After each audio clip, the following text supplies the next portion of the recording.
Hey everyone, back again. Today we're going to continue on with Foucault's second series of lectures from the Collège de France titled Penal Theories and Institutions, and today we're going to kick off from chapter 6, or from week 6. In case you're just tuning into this, be sure to go to the first episode. That would make a lot more sense. I've also covered the lectures before this, titled The Lectures on the Will to Know, and I've also done almost all of Foucault's other texts. If you're interested in that, you can go and find them. On YouTube, I have a playlist specifically titled Michel Foucault that you can go and check out if you'd like. You know all the other stuff. You can help me out mostly by liking, sharing, subscribing, telling your friends, or monetarily via Patreon or PayPal. Links for all such things in the description. Now, let's jump into the second half of this collection of lectures. So as we said last time, there was the introduction, or the steady introduction, of a new kind of repressive apparatus that extended beyond just the power of the royalty, of the king. It became a more ubiquitous, standardized form of repression that was organized around the state. So it assumed or took on some administrative tasks.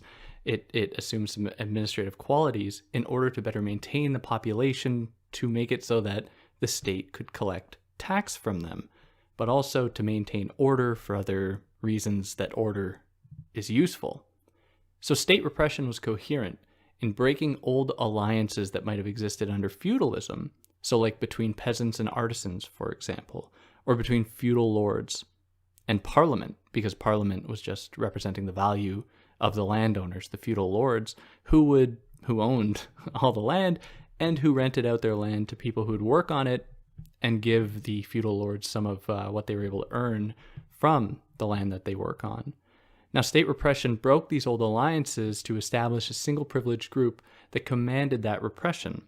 Now, this group is not like a single homogeneous mass, nor is it easily identifiable. The point is that it steadily established a set of guidelines and rules that a few people would be responsible for maintaining. A few could be quite a bit, but the actual the way that this force actually looked was quite different than the way it had previously. So we'd start to see that, to some extent, regular people would assume such roles, administrative tasks. They'd be responsible for tax archives. They'd be responsible for bookkeeping, and so on. So the bourgeois, as we said in the last episode, held something of an ambiguous position here, where on the one hand they opposed taxes, like the peasants, like the people who are going to be exploited by these taxes. The bourgeois didn't like taxes because if their consumer base and people who they lent money to were paying taxes, that means they would have less money to pay the bourgeois or to buy things from the bourgeois. However, the bourgeois also enjoyed some of the other things that came along with this new state repressive system that was set up to maintain taxes, to make it so that it was easier to collect taxes, in that it allowed for a new way to order the population and to render them docile in lots of ways, so that they would be more ripe for economic exploitation. So the bourgeois could then better control the people, could better exploit them for their labor if they were a docile mass who were, just following orders, who were under constant surveillance, and so on. Not to mention as well that taxes at this time were also going to benefit the bourgeois, where the state system, obviously recognizing that the bourgeois was an emerging, very rich, powerful class rivaling the aristocracy, the bourgeois, the aristocracy, just to be clear, largely comprised of people who just inherited their wealth through like legacies of riches, whereas the bourgeois were acquiring wealth in new ways through capitalism that allowed for new kinds of growth, new kinds of economic and industrial development. So the state system actually liked the bourgeois for lots of reasons, because they increased the massive wealth that existed within any given state. The more trade that was going on, the more production, the more wealth, therefore the more taxes that could be levied against the people. Now this signals to us that the way in which this system justified its existence was not necessarily to do so in the name of justice, as though it was going to establish these new forms of control of the population because it believed that that was the path to righteousness. Now, Foucault is not as clear on this point as I think he could be, because at the same time, we have to recognize, as he said in one of the last lectures in this volume, he said that the state repressive apparatus was associated with the good, which is hard not to extract a moral judgment from that as though it being just. It is a more legitimate way of doing things.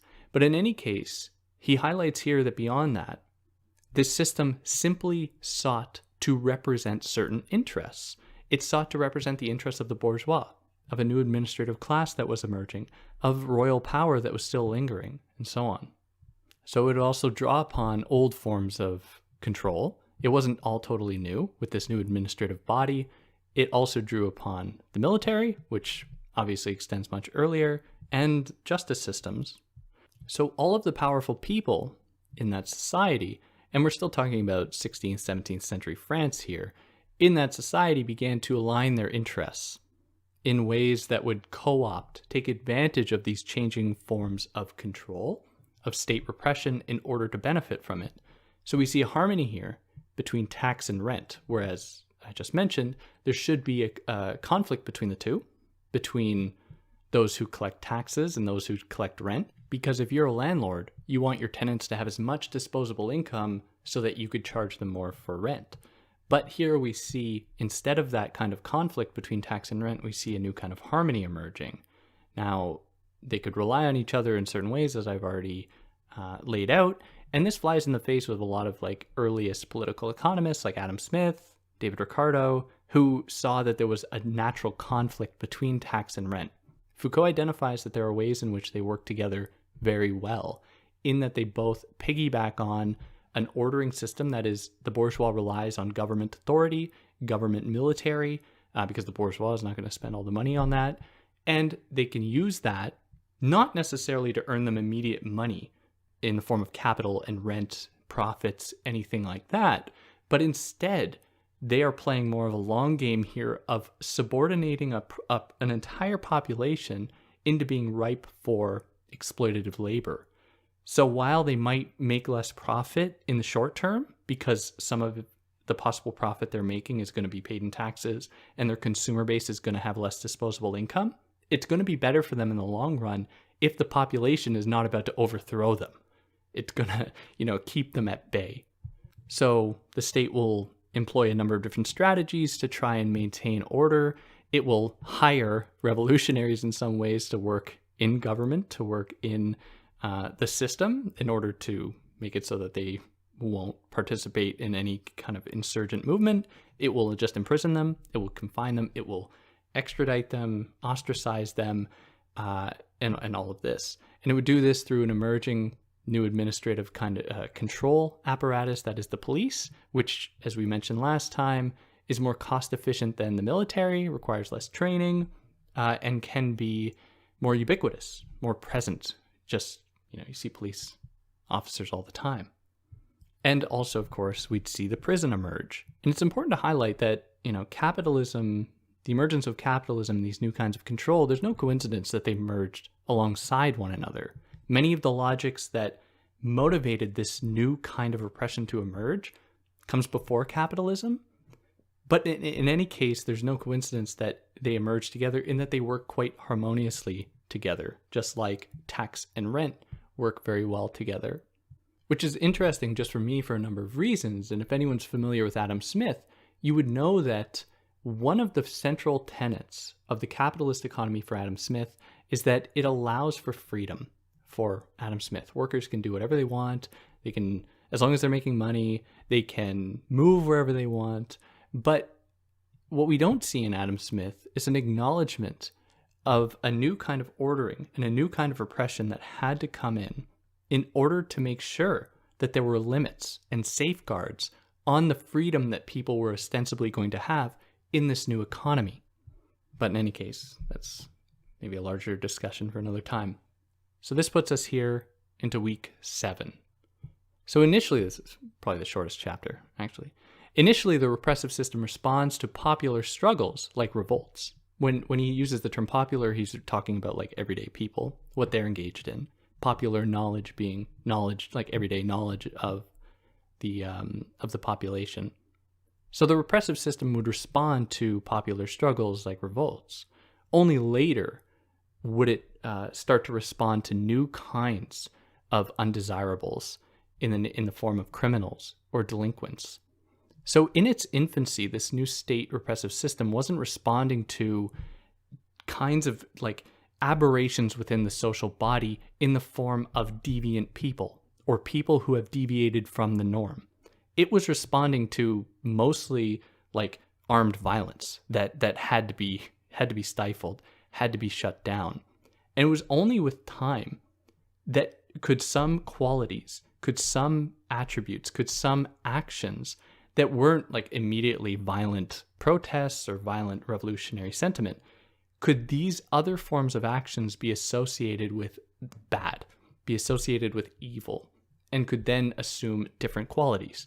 Instead of being somebody just, trying to live your life, you're a delinquent, you're a deviant, you're a criminal. And so the entire social body starts to hate you, not just a criminal system or not just a social administrative body, royalty, government that sees you as a problem. Now you are seen as being like tainted, dirty, and the whole society will hate you for it. And he just ends this chapter by suggesting or illustrating this triad or the trinity of the state repressive system being comprised of intendants of justice, judges, bailiffs, other figures like that, the police, and prisons. And they all work together to form the primary force of this new repressive system. It would still draw upon the military and direct excessive force, but these institutions were the most useful in that they also assumed the status of being more humane than old forms of punishment, like execution. And this is more from his text, Discipline and Punish, when he highlights the ways in which prisons were justified as being a more humanitarian solution to other forms of violence, or of punishment, I should say, like executions or like torture, which, anyone hearing this would be like, yeah, of course. Like, I'd rather go to prison than undergo execution, like, obviously. However, it's important to also acknowledge the extent to which that this logic was spread out throughout the entire social body so that more and more people would be incarcerated. The categories of deviance and criminality would be extended to such an extent that, entire populations could potentially be incarcerated. And we see that certainly in the United States, for example, where incarceration rates are disgustingly high. So it might be better than being executed. At least I would say that. But it's important to acknowledge that just because it's better does not mean it's good, and that there are still significant problems with it. And that puts us here. And if you want to know more about Discipline and Punish, I've covered it in its entirety, and you can go listen to that if you want. And that puts us here into chapter 8, where there was a new... I feel like I'm going fast. Whatever.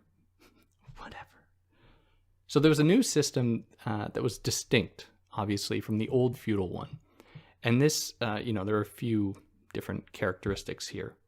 The new system sought to protect private property without capturing it. So the government wasn't just going to take over private property that it would then defend because it owned it. It would defend the private property of private individuals who owned that property. It also guaranteed that tax collection without necessarily collecting it. So the new administrative body, the new state repressive system, was going to facilitate the ability to collect taxes. So there was also an emerging political power that wasn't directly political. And again, this all refers to the ways in which it became so ubiquitous that everyday people had to participate in it, and it became the lines between the repressed and the repressor began to blur. It wasn't like there was just a king over there who was, doing all of this bad stuff. It felt like everybody was participating in it. Everybody was contributing to this new emerging way to control the population, making it more difficult to identify who the culprits were. And so the system seeks to liberate, or this new repressive system seeks to liberate rather than constrain capital, because it sees capitalism, the free flow of money, the ability to grow industry as being integral to the nation, to the state's growth. And this also reminds me, for anyone familiar with Deleuze and Guattari's work, as from mostly Anti-Oedipus, they identify the ways in which the image of capital as being free-flowing depends upon various other broader institutional formations like the state and like religion, like the family, to ground it, where it can't always be fully free-floating. So this is why it's incredibly important to note that capitalism relies upon these older structures in order to keep itself going.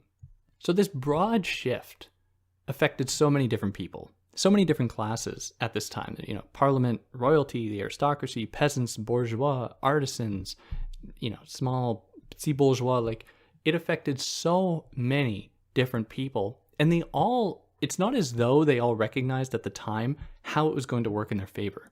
So you'd have bourgeois people who were like, this sucks, right? This is repressing me, not fully seeing how it was going to benefit them in the long run.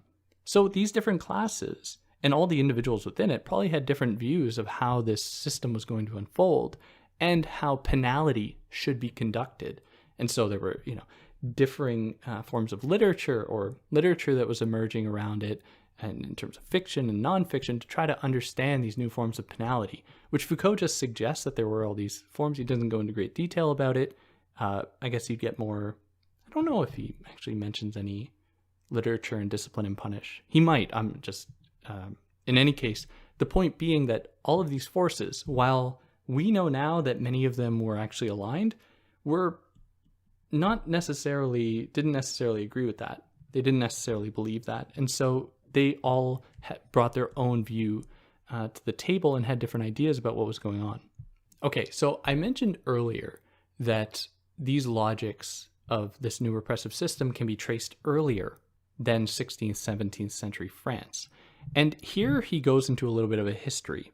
And I don't want to get bogged down too much in it, just because it feels like this should have come earlier. But in any case, without going into too many details, he traces it to the origins of Germanic law within, you know, Middle Ages and a little bit before, or I guess just the Middle Ages, whatever. But Germanic law was the kernels of this system. Now, when I say that, if you listen to the last series of lectures, you'd actually say that no, probably the kernels could be seen in ancient Greek society. But, you know, bear with me. So, under Germanic law, how it was conducted was that if there was somebody who had a grievance against somebody else, like if I think that Bob down the road stole from me, the way that justice would ensue would be that I would go and, you know, probably confront Bob, try to get my money back or try to take back what he stole from me. And if that didn't work, we would, you know, pursue the justice system. We'd talk to a judge, or I'd talk to a judge and say, this is what happened. And then we'd both arrive, and the judge was just like a facilitator between this interaction. So this could obviously regress into conflict between people, where if they didn't like the outcome or didn't agree with the judge's verdict, then they could essentially have a war between themselves. They could battle it out to figure out what was going to happen. And at the time, the judge didn't stand in for truth and justice per se in the way that we understand it today, or in 16th and 17th century France. Many centuries earlier with Germanic law, it was more that they just would try to figure out like how much someone was owed, if a verdict was reached, or if, you know, a solution was arrived at. And because there was still like likely to be lots of conflict between people, where they would probably fight, maybe engage in a private war, courts would at times not even want to have anything to do with this. They, you know, they saw themselves as being like, maybe not a last resort, but certainly not the first resort in this type of situation. They just wanted to sit on the sidelines and facilitate two people figuring it out. Now that puts us here, we're going to talk about this more in the next chapter, and this puts us here into lecture number 9. So in the case of a court proceeding under Germanic law, the accused had to prove innocence, the idea being that you're guilty until proven innocent. And what would remain up through the penal law, to the new kind of justice we saw in the 17th and 16th centuries, was the public's role in siding with one person or the other. And we certainly see this today. If there's a big court trial, you know, publicized thing, the public's going to take sides, and you know, that will It might affect the case, it might not, but in any case, the public will have some kind of participatory role, albeit indirect, to that situation. So at the time, in order to prove your innocence, you did it in a different way than we understand today. So today, you'd bring evidence in the way that we understand evidence. But at the time, it's not as though you're going to have DNA evidence or have video camera footage of what had happened. You're going to have to rely on other people speaking on your behalf, maybe speaking to your character, maybe, acting as an alibi for you to be able to say, no, Bob couldn't have done this thing because Bob was at the carnival at that time. So therefore your case is insignificant. I don't know. Your case is without grounding. I don't know proper legal jargon. So the system would rely on oaths. So someone would give an oath that they're telling the truth. Maybe people would even be tortured. And he talks about this more in Discipline and Punish, but torture was treated as a way to arrive at truth, where people would give up the truth through torture. But it also posed some problems because if someone didn't give up the truth, then they must be innocent. So it's just a matter of holding out from giving up the truth, which is anathema. It's opposite to justice, if we think such a thing exists. Or these situations could play out through duels or battles. So to arrive at truth, they would have to go to battle, either physical or through wits. And this is similar to what we saw in Greek society in the last series of lectures, where justice was conducted by challenging your opponent, the person who's accusing you or that you're accusing, to say that you have to tell the truth now, because if you do not, you will be punished by the gods later on. And that would scare people into saying the truth. Is it worth lying if you might be punished by the gods later? Or do you say the truth and maybe be forgiven? Now, interestingly, when battles ensued, especially if there were high-profile battles between two people that involved their families, maybe their communities, this would actually result in some cases with some people large-scale victories and having a broader swath of the population associating themselves with the victor. And this would actually allow for broader communities to emerge, maybe even allowed the emergence of the first nation states, where people were aligned in their hatred of somebody else, the loser who was vanquished in the battle. So in these cases, war, private war between individuals trying to work out some kind of situation, was a demonstration of law that, required the suspension of law. So if a war ensued, it was done in the name of law because somebody believed themselves to be just in the eyes of the law, in the way that law was written down, and somebody else was, from the other person's eyes, seen as being illegitimate, unlawful. However, these wars would be conducted in the name of the law. However, they would demonstrate a suspension of the law because you needed to kill people in the case of war. There would probably be thievery as well. So this resembles like Agamben's state of exception. It's like the suspension of law in order to intensify law.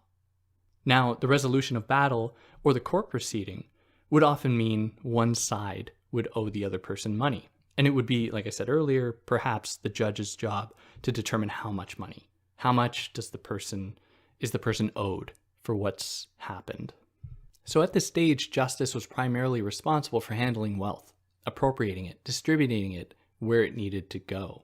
So justice has been incentivized and will need a strongman to guarantee the collection of debts and fees. So if the justice system arrives at a verdict, the judge says, Bob, you owe me, David, $9,000, whatever. In that case, somebody had to make sure that Bob was going to pay. So the justice system had to rely upon some kind of force in order to do that. And obviously, the military would serve this role. Maybe at the time when full-blown militaries weren't available or formed, they could rely on militias. They could hire people with guns or with other weapons to go and get the money. Now, we can't ignore the role that the plague, the Black Death, served here. in transforming this law. So many people died, obviously, if we know anything about the plague, and so the demand for labor went up, which meant that the remaining workers who didn't die had more power. They had more negotiating power because there was a shortage of labor, and many different people who'd be hiring laborers, landowners, early bourgeois people, would have to, pay more than their competition in order to acquire laborers. And this increased the power of the peasant class. And so they were more incentivized to revolt, to oppose any kind of taxation, to oppose their exploitation with their new power, the new power they had in the market. Now, this further necessitated that there would be a centralized force that would respond to any such revolts, any such protests, resistance to this exploitation. And what force can do that really well? An army. And so the justice system, which actually liked when there were conflicts between people, unless it was going to escalate into all-out war and, people might die, they actually liked conflicts between people because they would charge people fees to have the justice system facilitate, to act as an arbiter in these situations. So the justice system was then incentivized for there to be more conflict. It was also incentivized for people for there to be not the escalation of violence into all-out war. So they wanted a centralized force, the military or army, to keep the people docile and at bay, even though it was in its infancy here, not fully developed as we would see it happen in 16th and 17th century France. Now, under the modern system, the concern is also about maintaining a norm and ostracizing or confining those who deviate from the norm, which will only happen later. Like I said, the early kind of repressive system and its roots in Germanic law was concerned with overt violence, forms of protest and resistance, not just essentially punishing people for doing small things and classifying them into a broad, intelligible domain of criminality that the entire social body could then hate and oppose. And that puts us here into week number 10. So the medieval system under Germanic law did not only rely on force. Foucault suggests that they used peace institutions to guarantee the transfer of wealth from one individual to another. So there were pacts that were established to end private wars between families or communities or individuals. Authorities would step in to encourage families to cease battling. The king would mandate peace, make it a fundamental requirement, because you need your population to be docile. You need them to be calm and ordered in order to best exploit them. Now, Foucault suggests in his words that the primary role of these institutions, quote, is to establish an authoritarian constitution of a space of play for judicial instances, that is, to perform their role of tax levy, as it all comes back to taxes in this situation. And one other thing that occurred was that they would disarm the population, because it'd be a lot more difficult to go and collect your taxes if the person you're going to collect it from has a weapon that they could just fight you against. Now, at this time, a weapon meant a lot. It's not like people today thinking that somehow them having a gun can protect them from drone strikes or protect them from a totalitarian government.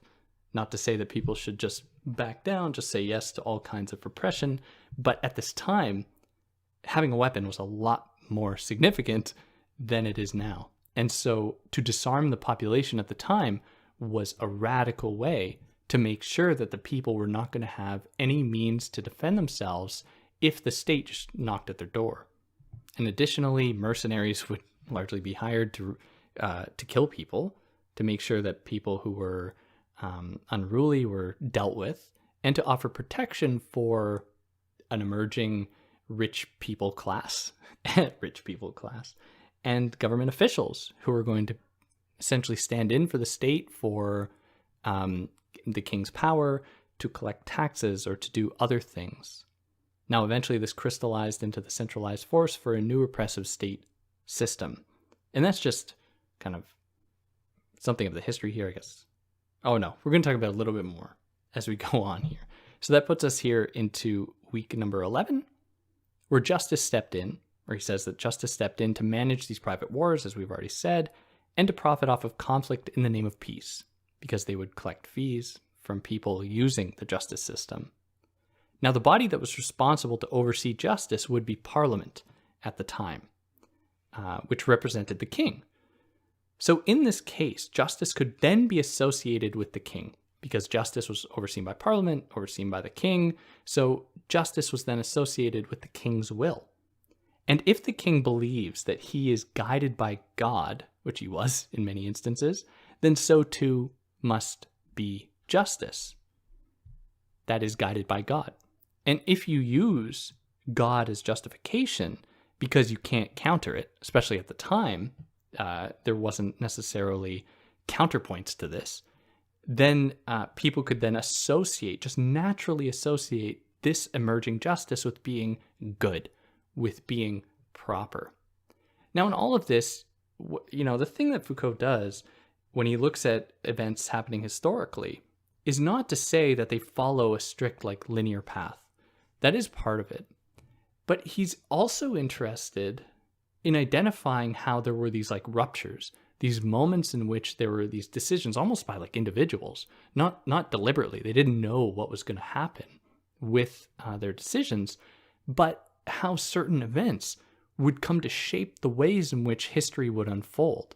The broader point he's making is that therefore it's not, if we just looked at it as being a linear progression, it's more difficult for us to imagine an alternative. But if we identify that these things happen because of a few people's wills or actions, then it'll be that much easier to imagine an alternative. We just need a push, because history is very malleable. It's bendable. It can be shaped and framed to be more equitable, to think about a more equitable, more fair future for everybody that doesn't rely upon exploitation. But in any case, that puts us here into chapter 12, week 12, and he tells us here that with the extension of the king's power through justice and parliament in the 13th and 14th centuries, here we're still dealing with Germanic law, we see the first steps to a centralized power. Because, as I just mentioned from the last lecture, or the last week of this lecture, if there could be a unification of all of these institutions from the king through parliament through justice under one single guiding principle, at the time being God, then you could start to see the cohesion, the unification and the homogenization of these forces around single, almost ideological goals. It was motivated by religion, not so much ideology, how we probably should understand ideology, but in any case, really to cohere, to crystallize around these unifying values. So here then we saw the king's interests reflected in the law, that the king would say, it's from God. Not they distract from the fact that it just benefits them. So anything that directly affected him needed special treatment. That is, we're still dealing 13th up to the 16th, 17th centuries in Europe and France. So if anything affected the king directly, then special kinds of prosecutors would have to be involved, because the king was seen as being above everyone else. The king was speaking God's words, so therefore the king deserved special treatment. So as these laws, the king's words, the king's desires became more and more natural, or seen as being more and more natural, anything that opposed them, anything that challenged them, could then be seen as being unnatural or evil, therefore evil, because they deviate from an assumed belief around what is true, which has just been established, not because it is true, it has been established through the imposition of force that has made it so, made it true. So an attack on this, on any of these institutions, any of these values, could then be interpreted as an attack on a public order, not just of the king. And we see this really come to take shape more in 17th, 18th centuries, and so on, beyond, in France and everywhere else, where criminals, deviancy, are seen as being a hindrance not to those in power, but to everyone, which is a very clever way to establish and to maintain a norm that can be used to make people docile, to make them prepared for a life of exploitation, while they hate people who break away from that norm, who say no to exploitation. And this is, we're not talking about murderers and anything like that. Like, of course, there are bad actions, but one of the ways that I like to illustrate this is that people who were responsible for the 2008 financial collapse in the United States and really around the world, almost no one was punished for it, even though it resulted in numerous deaths from suicide, people losing their homes, people losing their pensions, people losing their jobs, like horrible. And no one's punished for this because even though what they did was wrong, and many of them was shown that they knew exactly that what they were doing was wrong, because justice is organized in a very specific way to reflect certain interests, those types of crimes are not seen as being more dangerous or more violent than someone stealing a TV from a Walmart or something, which, like, putting it into perspective is really absurd. But it reveals the extent to which that justice is bound up with various dominant belief systems, in this case, the capitalist economy. So I digress, but now that we see a new kind of approach to justice unfolding, where criminals are seen as attacking not just, the king, but a public order, a public good, a social body, then therefore, or what began to happen was that the justice system was seen less as being a mediator between two individuals in terms of, in the case of conflict. And now the justice system began to see itself as a victim. So if someone did something wrong, it wasn't as though they just did something wrong to another private individual. By the very act of doing something wrong, they are viewed by the justice system as being somebody who has attacked the justice system, because the justice system is intimately connected with the very ordering of that society. And anything that opposes that ordering is seen as being in need of, retaliation from that system, from the justice system. So the justice system then took on a more active role. They weren't just facilitating between two individuals, they were then prosecuting. You'd see state prosecutors emerging who would go after individuals who were seen to have, believed to have broken the law.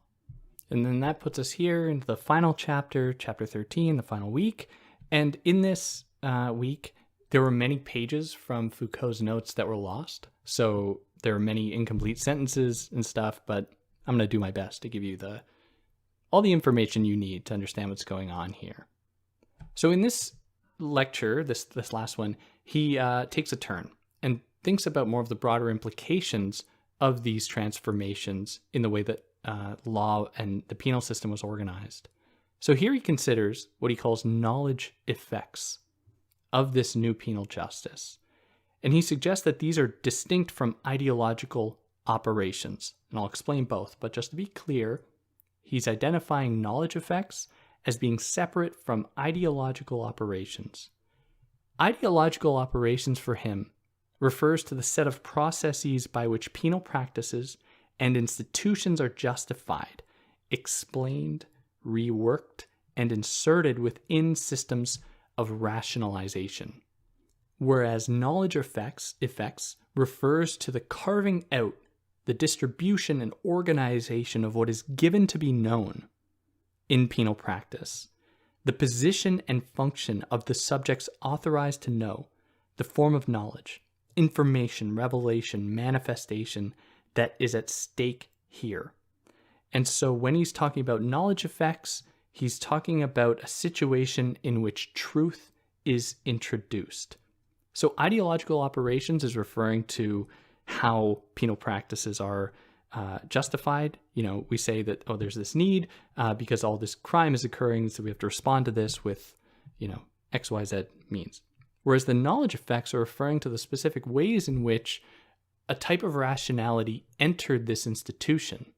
So some people knew exactly how to properly calculate the amount of punishment that would occur, how people would be treated, how people would be dealt with, and like what roles could the acquisition of knowledge play in perfecting this system.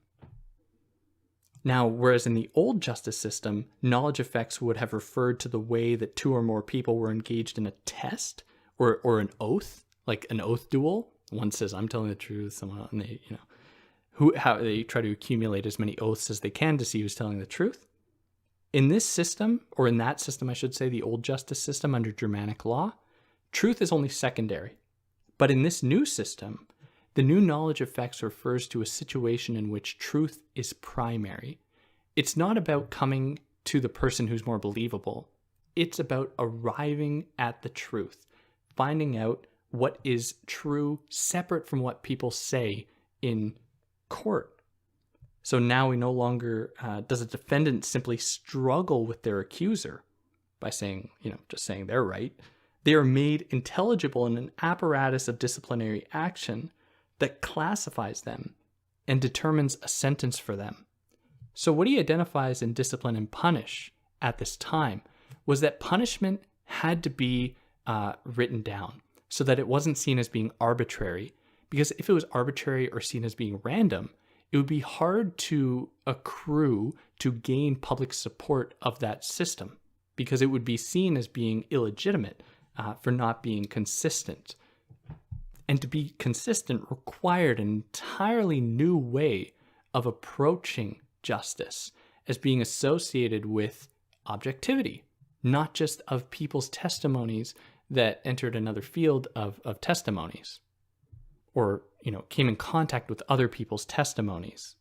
So now the judge became something of a scavenger, searching for the truth. So people are interrogated, they're cross-referenced, evidence is submitted. Questioning is a form of exercise of power, or he suggests that questioning became a form of the exercise of power, and the confession and inquiry became commonplace. It was about finding out who was telling the truth, not who was more legitimate in the eyes of, in like a certain moment, who had more people vouch for them.